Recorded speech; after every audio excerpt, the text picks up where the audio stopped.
Un grand bonjour à toutes et à tous et bienvenue sur 01 TV. On se retrouve comme chaque mois avec beaucoup de plaisir ici au Village Baïséa pour un nouveau numéro de Village Startup avec bien évidemment mon camarade Jérôme Colombin. Salut Jérôme. Salut François, bonjour à tous. Et oui, chaque mois nous vous faisons découvrir des startups très innovantes, des startups françaises évidemment.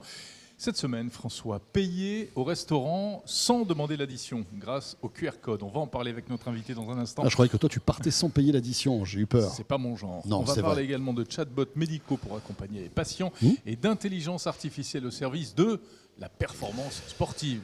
Et puis notre maire du village Baïséa nous rejoindra, comme chaque numéro à la fin de ce village startup pour évoquer un entrepreneur inspirant qui nous a quittés il y a 10 ans. Il s'agit de Steve Jobs. Est-ce que Steve Jobs a inspiré toute une génération d'entrepreneurs? Ce sera le rendez-vous tout à l'heure de Fabrice.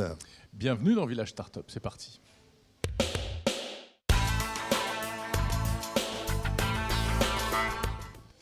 Je le disais, nous allons aller au restaurant. Ah, ça c'est bien.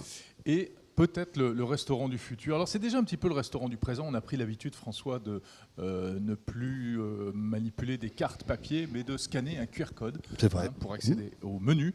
Eh bien, maintenant, on peut faire ça, c'est vrai. Et en plus, on va pouvoir payer. De plus en plus, on en parle avec notre invité. Riyad Saadoui est avec nous. Bonjour Riyad. Bonjour. Vous êtes le cofondateur de Miap. Tout à fait. Alors expliquez-nous ce que vous faites chez Miap. Et vous le savez, Village Startup, c'est toujours 6 minutes pour nous convaincre. On vous écoute. Très bien. Bonjour, merci à vous de m'accueillir. Mais c'est un plaisir. Pour me présenter peut-être rapidement, donc Riyad Saadoui, historiquement je suis fils d'hôtelier et de restaurateur, donc j'ai grandi dans cet environnement-là. Donc vous savez de quoi vous parlez. De formation ingénieur, et puis Miap est en fait le milieu entre mon historique familial et puis ma formation. Et donc ce qu'on va faire, c'est qu'on va proposer des solutions aux restaurateurs et aux hôteliers pour digitaliser l'expérience client.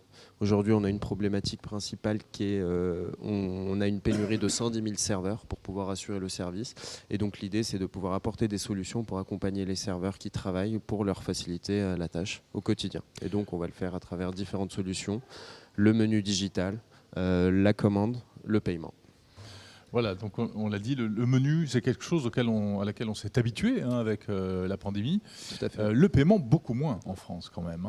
Oui, effectivement. Donc le menu digital, désormais, c'est devenu quelque chose de classique. On voit des QR codes un peu partout. Le menu digital de Miap est basé sur une intelligence artificielle qui va également permettre aux restaurateurs et aux hôteliers de pouvoir faire de la vente additionnelle, de pouvoir également faire profiter aux consommateurs de bonnes suggestions et de bonnes recommandations. Si je prends une viande, on va me recommander le bon vin avec la viande que je vais prendre.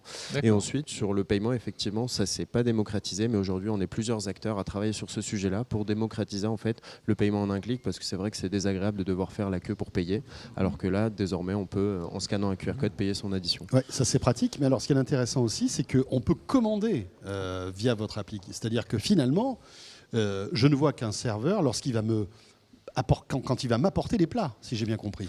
Tout à fait, non. Tout à fait dans le sens, pour nous en tout cas, un des objectifs principaux de notre activité, c'est vraiment remettre le service au centre de l'activité. Aujourd'hui, on a malheureusement des serveurs qui sont débordés par leur activité opérationnelle et qui prennent pas le temps de chouchouter leurs clients. Et donc, il faut dire qu'il y a une pénurie aujourd'hui de main-d'œuvre, c'est ça. Tout à fait. Donc cette pénurie fait que les serveurs qui travaillent sont forcément débordés. Et donc l'idée, c'est leur offrir des solutions, des outils pour pouvoir en fait faire en sorte qu'ils puissent se concentrer sur l'accueil du client, sur aider le consommateur à choisir les bons plats et le chouchouter, le fidéliser, le faire revenir dans l'établissement. Là, vous êtes en train d'éviter qu'on vous pose la question. Oui, mais vous allez remplacer tous les serveurs par des smartphones, c'est ça? Mais en fait, effectivement, c'est une crainte pour certaines personnes, mais l'idée, c'est vraiment de se dire, aujourd'hui, en fait, les serveurs sont en train de déserter ce métier-là parce que c'est devenu un métier trop compliqué, parce que malheureusement, ils sont sous-staffés et donc très rapidement surchargés d'un point de vue travail. Donc, autant leur mettre à disposition des outils pour qu'ils puissent se concentrer sur leur vraie valeur ajoutée, qui est faire vivre une expérience au client qui vient au restaurant ou à l'hôtel. Donc c'est du B2B, votre activité, où vous vous adressez aux restaurateurs, vous leur proposez votre solution. Sous quelle forme? C'est quoi? On peut choisir une brique, brique par brique, comment ça se passe? Exactement, nous on a construit notre solution en briques. L'idée c'est, de la même manière, en fait, suivant la maturité digitale d'un restaurateur ou d'un hôtelier, ne pas le brusquer. Je ne vais pas potentiellement à quelqu'un qui n'est pas très sensible au digital venir lui proposer l'ensemble du package, le menu, la commande, le paiement, parce que je risque de le perturber en modifiant quelque part de manière beaucoup trop importante son activité. Donc ce qu'on va faire, c'est qu'on va lui proposer potentiellement dans un premier temps la brique menu avec laquelle il va s'habituer, il va commencer à prendre en main le back-office, changer son menu, rendre indispo ses produits. Ensuite, on essayera les briques commandes peut-être sur une partie de sa terrasse et puis à un moment donné le paiement. L'idée, c'est vraiment de les accompagner et faciliter cette conduite du changement vers le digital pour ce secteur-là. Oui, parce que là, aujourd'hui, quand on a un menu avec un QR code, c'est un PDF. Oui, c'est juste un PDF ou un lien Internet. Là, c'est pas pareil en fait. On va se retrouver avec une carte qui est dynamique, c'est-à-dire que le matin, finalement, le restaurateur peut retoucher sa carte. Exactement. C'est notre vraie force, c'est qu'aujourd'hui, la majeure partie des menus qu'on va voir, c'est des simples menus PDF qui sont figés. Notre outil est un menu dynamique qui est basé sur une intelligence artificielle et qui est géré en temps réel, dans le sens où, suivant les horaires de la journée à laquelle on va aller dans un établissement, la carte ne va pas s'afficher par exemple de la même manière. Ah oui, le menu du midi, on ne le retrouvera pas le soir, etc. Tout à fait. Quand on pousse les cocktails peut-être en début de soirée, exactement. Etc. Mettre en avant l'happy hour, etc., etc. Et là, ça se fait automatiquement tout ça? Ça se fait automatiquement. Ça fait un peu plus de 3 ans nous, qu'on travaille sur le sujet. Donc, en fait, on a travaillé avec les restaurateurs et les hôteliers sur rendre ce menu dynamique pour pouvoir, en fait... Et alors, la brique paiement, vous dites juste un QR code, ça veut dire quoi? Côté client, il n'y a pas d'appli à télécharger? Enfin, comment ça se passe? Oui, l'idée, c'est de simplifier au maximum le parcours client. Donc aujourd'hui, Miap a des applications sur les stores iOS et sur Google également. Mais on a également une application web et qui fait que désormais, à partir d'un appareil photo sur un iPhone ou sur un Samsung, on a la possibilité de directement en fait, ouvrir une page web. Et donc, c'est là-dessus qu'on va retrouver soit son menu, soit sa note pour pouvoir la payer. Et donc, on rentre directement son numéro de carte bancaire dans le navigateur. Exactement. Et puis même on est allé plus loin en implémentant Apple Pay, Google Pay, et ça veut dire qu'on peut payer vraiment en 30 secondes. Mais pour pouvoir payer, il faut que toute la commande ait été digitalisée, qu'elle soit prise en compte au fur et à mesure dans le système. Pas forcément, ça va vraiment dépendre du coup, désormais, aujourd'hui, différents acteurs de la food tech travaillent ensemble, dont les caisses enregistreuses. Et donc, ce qui fait que, par exemple, si vous êtes assis à la table 5, si vous scannez un QR code et que vous êtes passé, par exemple, vous avez pris la commande avec un serveur, nous, sachant qu'on a interfacé avec certaines caisses enregistreuses, en fait, on va pouvoir récupérer votre note directement et vous pourrez payer votre note directement. Mais c'est très astucieux. Juste une petite question, on peut donner des pourboires quand même au serveur? Non, mais parce que c'est une question sympathique quand même. On peut donner des pourboires? Oui, et d'ailleurs, on est ravis de cette réglementation qui a été mise en œuvre avec la défiscalisation du pourboire. C'était quelque chose qui était bloquant pour nous. Et effectivement, c'est une réglementation qui va vraiment nous aider à démocratiser la digitalisation dans le secteur. Parfait. Merci beaucoup Riyad Sadoui, cofondateur donc de Miap. Merci à vous. Merci. Jérôme, nous allons maintenant parler de chatbot. On va parler d'intelligence artificielle. Absolument. Chatbot, oui. On reste dans l'intelligence artificielle. On va parler de chatbot, mais au service de la santé.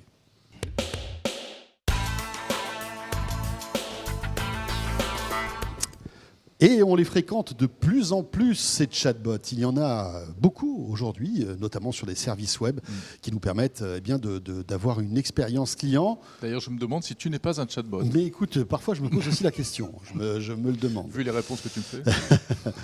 Plus sérieusement, on va parler maintenant de chatbot au service de la médecine avec Benoît Brouard, qui nous a rejoint dans Village Startup, le fondateur de WeFight. Bonjour Benoît. Bonjour. Bonjour Benoît. WeFight qui édite des chatbots spécifiques pour différents types de maladies chroniques.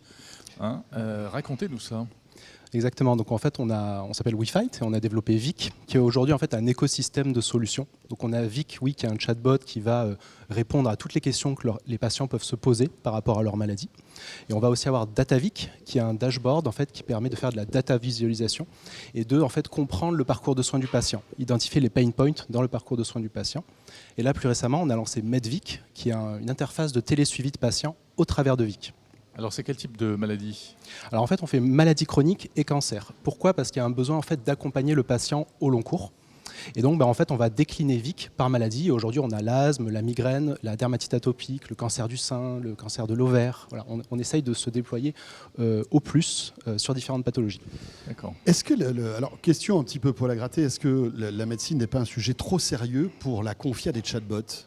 C'est un sujet extrêmement sérieux et en fait, nous, notre objectif avec Vic, c'est pas forcément de remplacer l'existant, c'est plus de fournir un premier niveau de réponse à des patients en fait, qui peuvent vivre loin d'un centre de soins, dans un désert médical. Le travail de Vic, c'est ça. On fournit un premier niveau de réponse et en fait, on agit un peu comme une boussole presque pour ensuite rediriger le patient vers des sources d'informations plus complètes. Donc c'est quel type de questions ? Par exemple, je fais de l'eczéma atopique, qu'est-ce que je peux poser comme question ? Ça peut aller jusqu'à quel degré de... Alors on ne va jamais faire de diagnostic et c'est beaucoup de questions un peu de petits tips en fait, des réponses auxquelles on ne va pas trouver sur les sites internet par exemple. Donc ça peut être, j'ai un cancer du sein, j'ai une perruque, est-ce qu'elle peut s'enlever quand il y a un coup de vent ? Ça peut paraître anodin comme ça, mais en fait non, c'est des questions qui préoccupent vraiment les patients. Et donc Vic, son objectif c'est de répondre à ces questions. Et en fait la réponse aux questions, c'est des réponses qu'on rédige à la main, en interne à WeFight avec des professionnels de santé. Et en fait, on travaille beaucoup avec des associations de patients pour identifier toutes les problématiques côté patient. Donc, par exemple, l'association Imagine dans le cancer de l'ovaire, AF3M dans le myélome multiple. C'est ça en fait qui nous aide vraiment à identifier les problématiques. Cette richesse en fait, on va dire, et cette expérience dans chaque thème. Exactement. En quelque sorte. Et après, donc, vous agrégez toute cette data et elle va réagir à certains mots-clés qu'on va écrire, c'est ça ? Exactement. Oui, en fait, Vic, c'est vraiment composé de deux parties. Donc, il y a vraiment la partie base de connaissances et il y a une partie plus algorithmique où là, ce sont nous qui allons développer nos propres algorithmes de compréhension du langage, donc en français, mais aussi dans différentes langues parce qu'on est présent en Europe, mais également en Amérique du Nord et en Amérique latine. Donc, en fait, on va développer un algorithme par pathologie et par langue. Ah oui. Donc combien de pays et combien de maladies ? On a une vingtaine de pathologies et une douzaine de pays aujourd'hui. Et donc 5-6 langues à peu près. Ah ouais. On voit qu'il y a une marge toujours de progression des chatbots. C'est vrai qu'on a tous eu des expériences plus ou moins heureuses au tout départ. Hein. On voit que grâce au smartphone, justement, les chatbots deviennent parfois assez pertinents. Vous voyez, vous, ce degré de progression ? Vous existez depuis quelques années, déjà depuis 2017. J'imagine que en 4 ans, la progression a dû être énorme, non ? Oui, en fait, nous, avec Pierre, mon associé, donc, qui lui est ingénieur, on s'est dit on va partir sur les chatbots, pas parce que c'était à la mode, mais en fait parce que c'est basique en fait. Et nous, on voulait en fait pouvoir s'adresser à tout le monde, en fait, tous les patients. Et c'est le choix de cette techno-là. Et oui, en fait, ça progresse énormément aujourd'hui, mais je dirais que ça progresse aussi parce qu'il y a beaucoup d'humains aujourd'hui dans notre chatbot. Par exemple, en fait, nos algorithmes vont être entraînés par nos chefs de produits qui sont pharmaciens. Voilà. De même que les réponses qui sont créées manuellement. Oui, pardon. Il y a vraiment une possibilité de converser, il y a un suivi, on peut poser 3-4 questions sur le même thème, etc. Alors, c'est du one-shot en fait. Vic ne va pas contextualiser la réponse, il ne va pas forcément prendre en compte ce qui a été dit avant pour vous répondre. Ouais. Par contre, on va prendre en compte... Il suffit de taper un mot-clé et puis... Alors, c'est un petit peu plus complexe que le mot-clé parce qu'on peut par exemple détecter la négation, par exemple, et un mot peut avoir plusieurs sens selon la phrase dans laquelle il est, donc ça va un petit peu plus loin. Mais oui, par exemple, ça ne va pas prendre en compte votre réponse d'avant. Ça va prendre en compte votre réponse d'avant dans le côté proactif de Vic qui va être capable de revenir vers vous pour vous proposer des contenus, par exemple. D'accord. On voit qu'on associe beaucoup de chatbots à assistants vocaux. Est-ce que c'est aussi est-ce que vous proposez par exemple des connexions avec Alexa, Google Home ? Est-ce que c'est pertinent de rajouter ces enceintes connectées ? Alors en fait, techniquement, rien n'est impossible, c'est même assez simple de le faire. Après, c'est plus le use case qui est un peu particulier. En fait, Alexa, vous lui posez une question, elle vous répond. Mais elle n'a pas ce côté proactif. En fait, ça ferait un petit peu bizarre d'avoir votre Alexa qui se déclenche au milieu du salon lorsque vous êtes en réunion de famille pour vous parler de votre pathologie, quoi. Voilà. Oui. Ah oui, d'accord. Mais si on l'interroge sur un sujet particulier...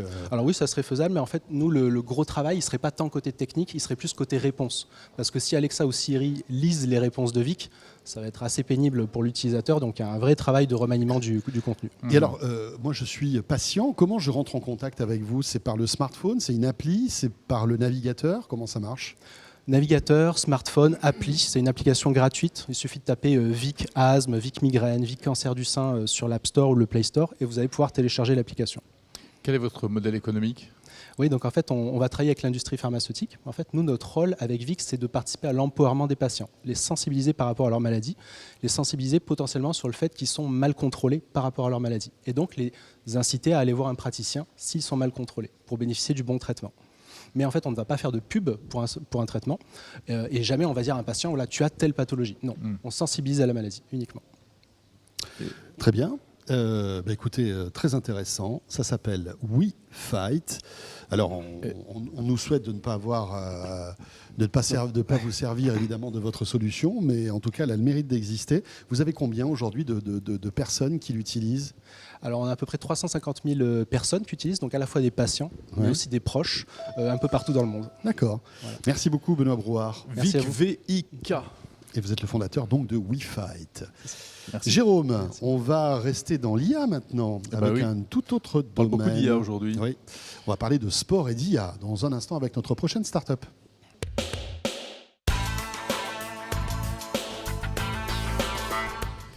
Et oui, l'intelligence artificielle, la data est partout aujourd'hui, et elle est notamment dans le sport.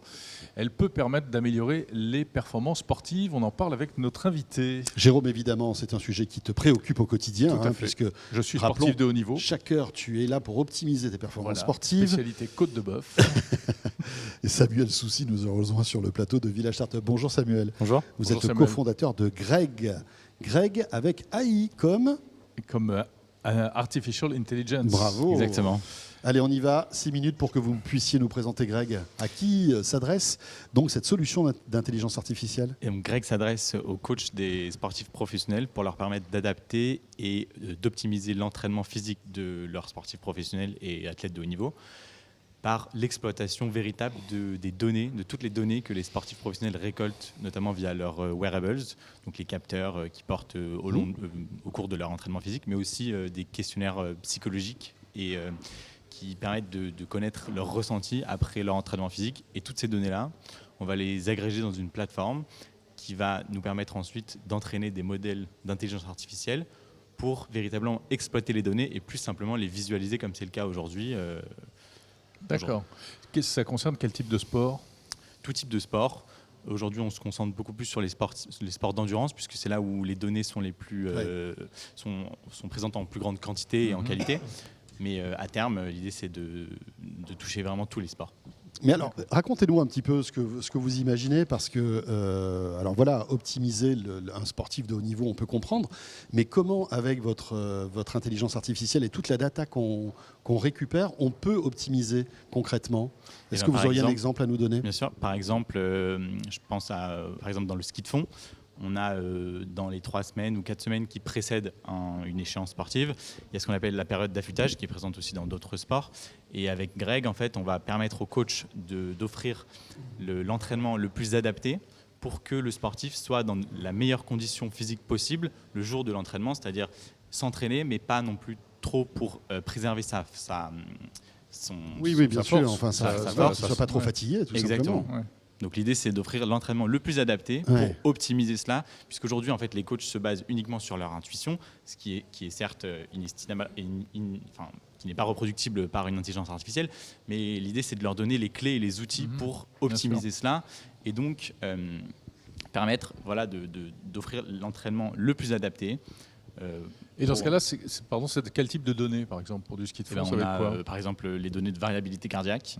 Donc il faut qu'il ait des capteurs. Des capteurs, exactement. Donc pour les capteurs cardiaques, il y en a sur des montres, mais ils sont plus fiables s'ils sont placés sur le torse.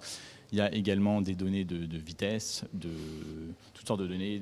Il y a des accéléromètres qui sont présents dans les montres, etc. Donc voilà, c'est vraiment toutes sortes de données qui sont agrégées sur une plateforme et exploitées. Mais typiquement, alors il y a un objet très connu qui est l'Apple Watch. Est-ce que vous arrivez à récupérer les données de l'Apple Watch et l'intégrer dans votre application, sachant que Apple, par exemple, n'aime pas trop que ces données santé partent comme ça à droite à gauche? Non, les données santé de l'Apple Watch, pour l'instant, elles sont accessibles uniquement aux applications via l'App Store et via leur API propriétaire. Mais toutes les autres données des autres capteurs, par exemple des montres, je ne sais pas si on peut citer de marque. Oui, bien sûr, justement. Des capteurs, par exemple Polar, Garmin, Wissings, etc. même, voilà, j'imagine. Tous ces appareils-là, tous ces wearables, aujourd'hui, via leur API, on peut récupérer, avec le consentement bien sûr de l'utilisateur, mais après quand c'est des sportifs professionnels, tout est centralisé via déjà leur équipe, etc. Donc non, de ce côté-là, Est-ce que ces données, le coach les récupère en temps réel, pendant l'effort, ou est-ce que c'est après justement l'effort physique qui récupère toutes ces données pour analyser en fait la performance? En général, les données sont synchronisées après l'entraînement, ce qui va permettre du coup juste après l'entraînement, le sportif synchronise son appareil avec la plateforme. Et donc, les modèles vont pouvoir se réentraîner sur les dernières données disponibles et donc actualiser les recommandations pour le sportif. Comment est-ce que vous avez eu l'idée de faire cette appli ? C'est-à-dire que les applications natifs, les applis compagnons des wearables en question ne suffisaient pas ? Alors, pour les sportifs professionnels, en fait, on s'est rendu compte que les coachs aujourd'hui avaient simplement la capacité de voir les données et de prendre des décisions à partir de ces données-là sur, par exemple, des tableaux Excel, qui c'est pas du tout c'est pas du tout optimal pour analyser les données de leurs sportifs. Et un de mes associés, qui est ancien sportif de haut niveau, a vraiment eu ce problème-là, puisque voilà, lui, tous les dimanches, il devait remplir le tableau Excel que le coach avait accès, etc. Ah ouais. Et en fait, on s'est dit, mais en fait, il y a un problème là-dedans. C'est-à-dire que les coachs aujourd'hui, ils doivent analyser eux-mêmes sur le tableau Excel, passer des heures s'ils ont plusieurs athlètes, etc. C'est pas du tout optimal. L'idée, c'est vraiment de leur donner les clés et leur permettre d'utiliser et d'exploiter ces données-là au service de leurs sportifs, et eux se concentrer vraiment sur la partie mentale, ce qu'un algorithme ne pourra jamais faire, c'est-à-dire vraiment coacher un sportif et l'aider à atteindre ce qu'il a envie d'atteindre. Et ça permet d'agréger des données provenant de différentes marques, différents types de produits. C'est ça, c'est pour ça qu'on n'a pas voulu se concentrer que sur un wearable, parce que les sportifs ont plusieurs types de wearables, que ce soit sur la montre, que ce soit, maintenant il y a même des bagues connectées, des bracelets connectés, dans le football, on voit beaucoup des gilets que les footballeurs portent pendant l'entraînement, etc. Donc l'idée, c'est vraiment d'agréger le maximum de données pour justement avoir cette richesse-là et permettre à l'algorithme d'être le plus complet possible. Vous en êtes où dans le développement de ce produit ? On développe les modèles d'intelligence artificielle aujourd'hui, ainsi que la plateforme pour les coachs. Et on espère être live au deuxième trimestre 2022. Juste quand les beaux jours arrivent, c'est parfait. Ouais, très exactement. bien. Parfait, très bien. Et donc les coachs qui voudraient utiliser cette appli, comment est-ce qu'ils doivent faire ? Eh ben, ils peuvent nous contacter, ou nous on les a peut-être déjà sûrement contactés. Et vous vous appelez Greg. G-R-A-I-G. Voilà, si vous êtes intéressé, on vous trouve facilement. Merci beaucoup, Samuel. Merci à vous. Merci. Samuel Soucy, donc cofondateur de Greg. Super. Jérôme, avant de refermer ce village startup, qui est le dernier de l'année, puisque rappelons-le, nous sommes en décembre, eh bien on va accueillir Fabrice Marcel.